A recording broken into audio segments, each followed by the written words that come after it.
नमस्कार शेतकरी मित्रांनो, नमो शेतकरी योजनेच्या चौथ्या हप्त्यासंदर्भात अत्यंत आनंदाची बातमी आलेली आहे। जे शेतकरी व्हिडिओ शेवटपर्यंत पाहतील त्यांना संपूर्ण माहिती सविस्तर पाहायला मिळेल। त्यापूर्वी चॅनलवर नवीन असाल तर खाली दिसत असलेल्या लाल किंवा पांढऱ्या कलरच्या सबस्क्राइब बटनवरती क्लिक करा, जेणेकरून आपल्याला नवीन येणारा व्हिडिओ सर्वात अगोदर पाहायला मिळेल। महाराष्ट्रातील शेतकऱ्यांसाठी आताच्या घडीची सर्वात मोठी बातमी समोर आली आहे। ही बातमी नमो शेतकरी योजनेच्या लाभार्थ्यांसाठी अधिक खास राहणार आहे। मिळालेल्या माहितीनुसार नमो शेतकरी योजनेचा पुढील हप्ता लवकरच पात्र शेतकऱ्यांच्या खात्यावर वर्ग केला जाणार आहे। जसं की आपणास ठाऊकच आहे की राज्यातील शिंदे सरकारने केंद्र सरकारच्या पीएम किसान सन्मान निधी योजनेच्या धर्तीवर राज्यातील शेतकऱ्यांसाठी नमो शेतकरी महासन्मान निधी योजना सुरू केली आहे। पीएम किसान योजनेअंतर्गत पात्र शेतकऱ्यांना दरवर्षी 6,000 रुपये मिळतात।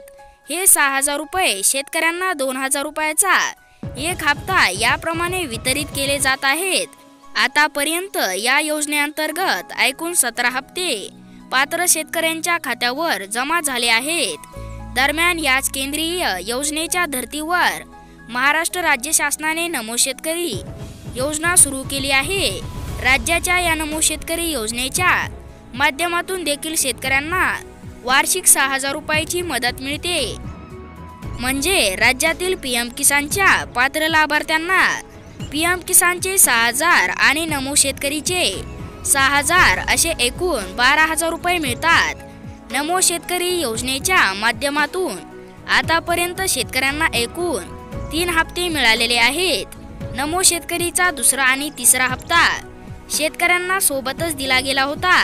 हे हप्ते 28 फेब्रुवारी 2024 ला शेतकऱ्यांच्या खात्यावर जमा करण्यात आले होते। यामुळे आता नमो शेतकरी योजनेचा पुढील हप्ता म्हणजे चौथा हप्ता शेतकऱ्यांच्या खात्यावर कधीपर्यंत जमा होणार या संदर्भात विचारणा केली जात आहे। दरम्यान या संदर्भात एक मोठी माहिती समोर आली आहे। आलेल्या माहितीनुसार नमो शेतकरी महासन्मान निधी योजनेचा पुढील चौथा हप्ता हा 18 जुलै पर्यंत पात्र शेतकऱ्यांच्या खात्यावर जमा केला जाणार आहे।